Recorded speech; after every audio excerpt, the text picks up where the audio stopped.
GPT mau tanya apa juga bisa di situ, oke? Tetapi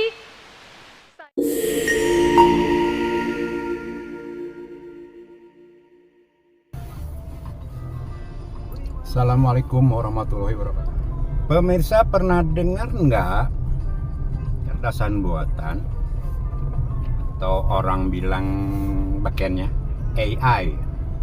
Semua orang, semua kalangan, baik anak muda, orang tua, pekerja, pegawai negeri dan sebagainya, semua kalau bertanya itu tempatnya ke Google atau yang sekarang itu ChatGPT juga ada, AI. oke. Apakah Anda takut digantikan oleh artificial intelligence?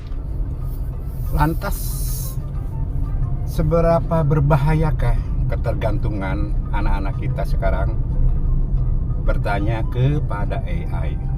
Ingat ya, AI ini hanya sebuah alat. Apabila pada kabinet yang baru terbentuk itu ada seorang pakar kognitif, psikologi kognitif ya, Profesor Stella Christie. Dia adalah guru besar di Jepang saat ini, panggil pulang untuk bergabung di kabinetnya Prabowo.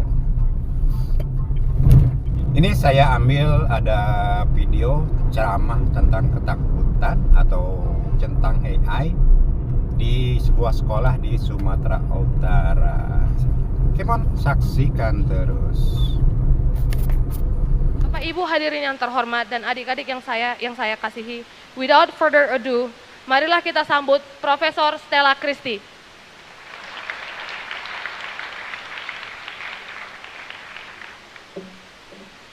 Terima kasih sekali Yanti yang saya kasihi. Memang banyak quantum entanglement di dunia ini. Tapi kalau Pak Luhut bilang itu bukan accident, itu diatur oleh universe. Yang saya hormati Ketua Pembina Yayasan Del Bapak Jenderal TNI Purnawirawan Profesor Luhut Binsar Panjaitan dan Ibu Devi Panjaitan, Ketua Yayasan Del Ibu Intan Simanjuntak, Kepala Sekolah SMA Del Ibu Arini Desiati Parwati, dan juga para bupati dan wakil bupati dari Kabupaten Toba. Langsung dengan pertanyaan karena saya profesor. Pertanyaan saya, apakah Anda takut digantikan oleh artificial intelligence? Mohon slide saya oke. Slide-nya belum ditaruh. Oke. Apakah Anda takut digantikan oleh artificial intelligence? Seandainya Anda bilang tidak takut, ini menakutkan. Oke. Anda harus takut. Saya akan cerita hari ini, kenapa Anda harus takut bahwa Anda bisa digantikan oleh artificial intelligence. Semua orang pernah sering mendengar tentang artificial intelligence.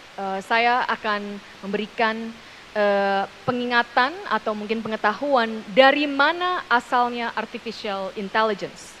Artificial intelligence pertama lahir dari Alan Turing. Alan Turing adalah seorang matematikawan dan dia menanyakan pertanyaan. Segala sesuatu berawal dari pertanyaan.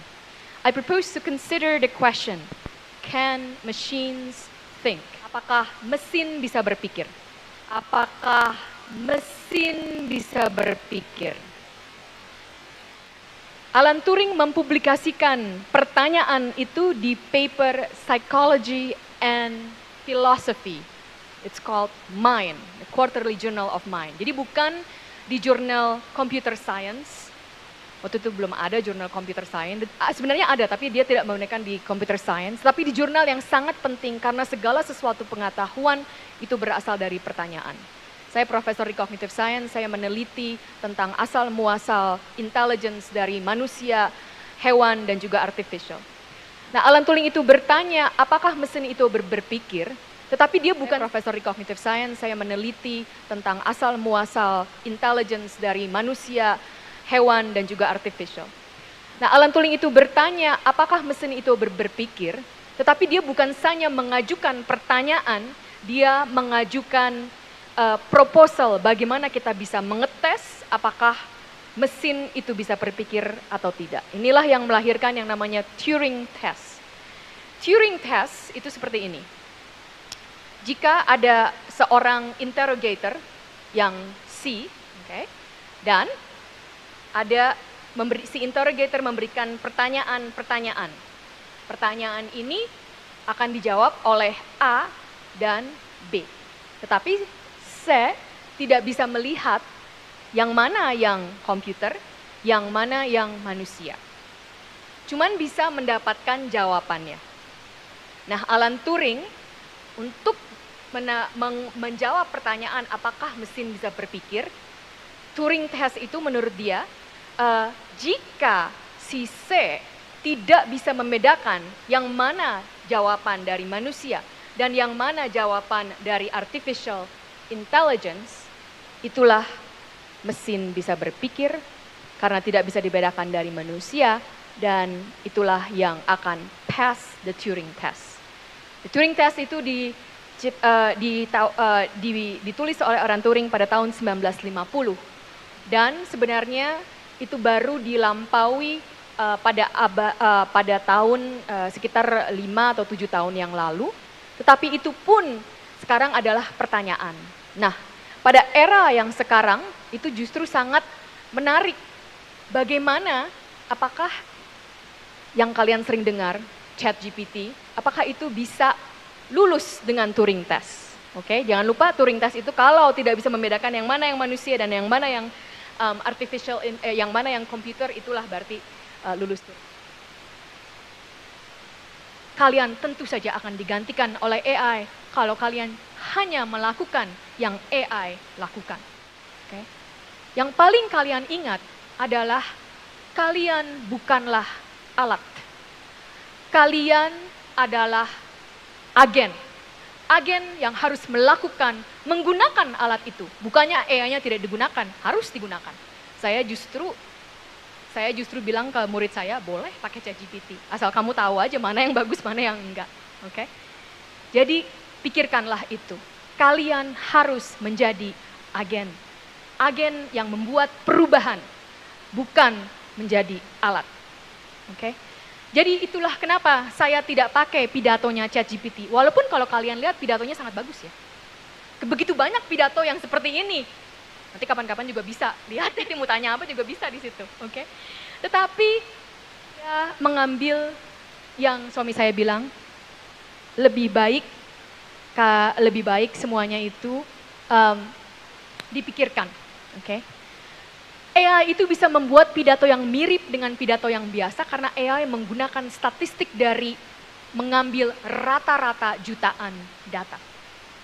Jadi pesan saya adalah kalian tidak boleh menjadi rata-rata. Lulus dari SMA Adele bukan rata-rata, ya. Tetapi juga dari masuk SMA Adele itu juga bukanlah rata-rata. Itulah, jangan menjadi rata-rata, kalian harus punya kreativitas, punya inovasi, dan mudah-mudahan pidato saya memang berguna 5 tahun dari sekarang, maka gunakanlah human focus, system thinking. Selamat bersaing di masa depan. Horas, horas, horas.